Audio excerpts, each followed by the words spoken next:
नमस्कार विद्यार्थी व पालक मित्रो, मी डॉक्टर सुनील राऊत, संचालक हायटेक एज्युकेशन बीड।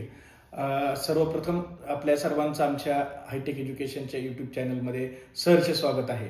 आज आपण ह्या व्हिडिओ मार्फत चर्चा करणार आहोत की नीटचा फॉर्म कुठल्या कॅटेगरीतनं आणि कसा भरायचा, भरत्या वेळेस कुठल्या काळजी घ्यायची आहे, भरताना कुठले डॉक्युमेंट लागतात, काय करतात, त्याची आपण आज सविस्तर चर्चा करणार आहोत। जर तुम्ही आमच्या चॅनलला नवीन असाल किंवा प्रथमतःच पाहत असाल तर चॅनलला सबस्क्राईब आणि लाईक करा, जेणेकरून 2025 येणाऱ्या ज्या नीटच्या एक्झाम येऊ घातलेल्या आहेत त्याबद्दल तुम्हाला नवनवीन अपडेट्स तुमच्यापर्यंत तुमच्या मोबाईल मार्फत, व्हिडिओ मार्फत तुमच्यापर्यंत पोहोच होतील। तर चला सुरुवात करूया आज आपण की नीटचा फॉर्म भरताना कुठल्या आणि कशा कॅटेगरीमध्ये भरायचा आहे।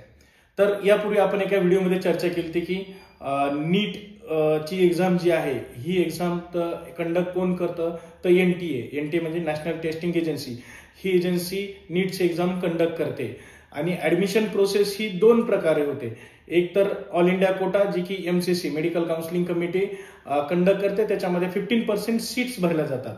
15% सीट्स कुठल्या, तर ओव्हरऑल इंडियामधल्या ज्या काही गव्हर्नमेंट कॉलेज आहेत त्याच्या सीट्स पूर्णतः 15% सीट्स ह्या एमसीसी कंडक्ट करतं।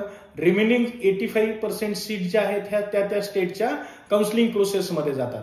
त्या अनुषंगाने जे काही नीटचा फॉर्म भरायचा आहे तो एनटीएच्या एजन्सी मार्फत त्यांचे काही दिवसात एक नोटिफिकेशन येईल, त्याची प्रोसेस चालू होईल, त्यांचं ब्रोशर येईल, त्या लिफलेट्समध्ये ब्रोशर्समध्ये पूर्णतः डिटेल दिलेलं असतं की कुठल्या कॅटेगरीचे किती फीस आहे, कुठल्या कॅटेगरीचे कुठल्या कॅटेगरीतनं कुणी फॉर्म भरायचं याचं पूर्णपणे डिटेल दिलेलं असतं।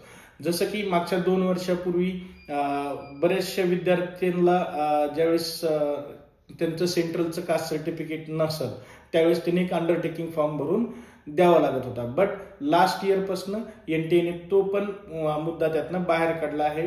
फक्त तुम्हाला तुमची कॅटेगरी मेन्शन करायची। आता ज्यावेळेस विद्यार्थी फॉर्म भरतो तर काही विद्यार्थी जसे महाराष्ट्रातले काही विद्यार्थी हे एनटी प्रवर्गात येतात, काही एससीबीसी मध्ये येतात, काही एसबीसी मध्ये येतात।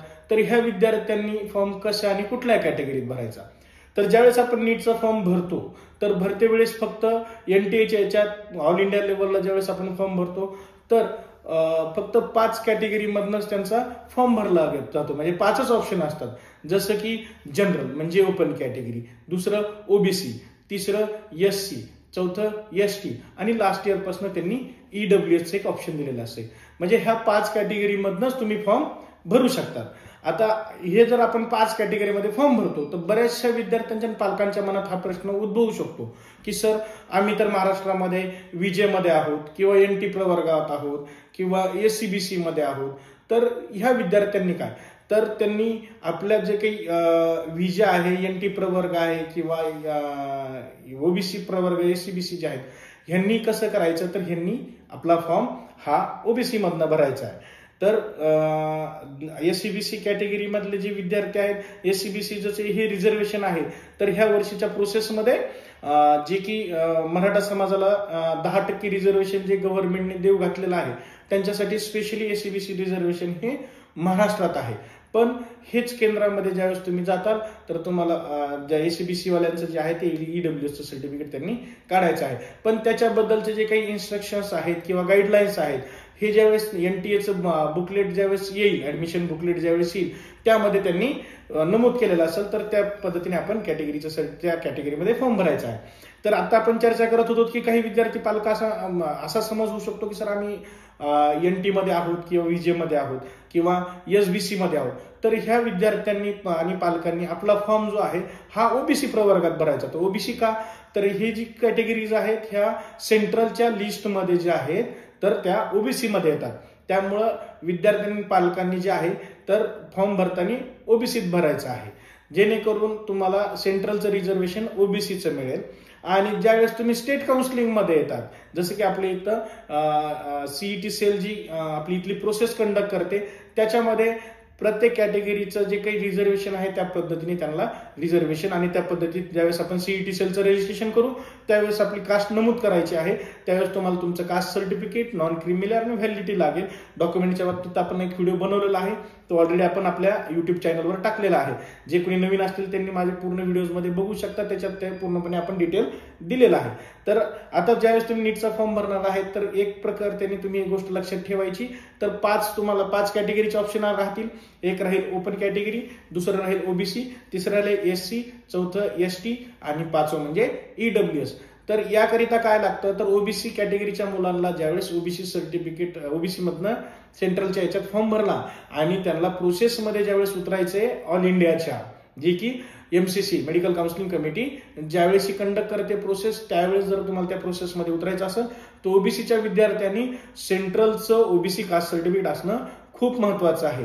आणि हे कास्ट सर्टिफिकेट जे आहे तुम्ही आफ्टर मार्च म्हणजे 31 मार्चच्या नंतर 1 एप्रिलच्या नंतरचं काढायचं, कारण की सेंट्रलचं कुठलंही सर्टिफिकेट काढलं तुम्ही तर त्याची व्हॅलिडिटी ही फायनान्शियल इयर एंडिंग पर्यंतच असते, म्हणजे 1 एप्रिल पासून चालू होते ते 31 मार्चला संपते.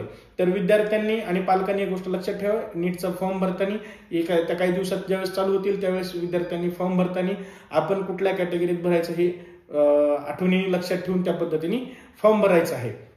मी अपेक्षा करतो की हा तुम्हाला व्हिडिओ नक्कीच माहितीपूर्ण वाटला असेल आणि आवडला असेल तर तुम्ही जास्तीत जास्त सबस्क्राईब करा आणि ज्यांना नीडफुल आहे त्यांना हा व्हिडिओ शेअर करा. आपण काउन्सिलिंग ही 2 पद्धतीने करतो, एक ऑनलाईन काउन्सिलिंग आणि एक ऑफलाईन काउन्सिलिंग. दोन्ही काउन्सिलिंग हे आपण पेड काउन्सिलिंगच्या याच्यात घेतो आपण. तर ऑनलाईन काउन्सिलिंग आणि ऑफलाईन काउन्सिलिंग मध्ये आपण काय करतो, तर विद्यार्थ्यांचा फॉर्म भरण्यापासून ते त्यांच्या ऍडमिशन पर्यंत पूर्णपणे माहिती देतो, ज्याच्यात की तुमचा नीटचा फॉर्म भरणे असेल, तुम्हाला लागणारे डॉक्युमेंट कुठले असतील त्याचं पूर्णपणे मार्गदर्शन केलं जाईल. ज्यावेळेस तुमचा रिझल्ट येतो, तुमच्या रिझल्टनुसार तुमच्या रँकनुसार तुमच्या कुठल्या कॉलेजला नंबर लागेल ते पूर्णपणे आम्ही माहिती देतो. तुम्ही बाहेर गावचे असाल तर बाहेर जिल्ह्यातला असाल तर तुमची पूर्णपणे आम्ही ऑनलाईन प्रोसेस करतो. त्याच्यासाठी आमच्या डिस्क्रिप्शन बॉक्समध्ये एक व्हॉट्सअप लिंक आहे आणि काही आमचे ऑफिसचे व्हॉट्सअप नंबर आहेत, त्याच्यावरती तुम्ही मेसेज करून तुम्ही आमच्या ग्रुपला जॉईन करू शकता, आमच्या टीम बरोबर तुम्ही चर्चा करू शकता. आणि ऑफलाईन काउन्सिलिंगमध्ये तुम्ही ऑफिसला येऊन डायरेक्ट तुमचे जे काही क्वेश्चन्स असतील त्याबद्दल तुम्ही विचारून तुमचं पूर्णपणे निरसन करू शकता. तर येणाऱ्या नवीन काळात आपण पुढे अजून वेगवेगळ्या पद्धतीच्या माहितीपूर्ण व्हिडिओ बनवणार आहोत, त्यामुळे तुम्ही आमच्या चॅनलला सबस्क्राईब करा. धन्यवाद.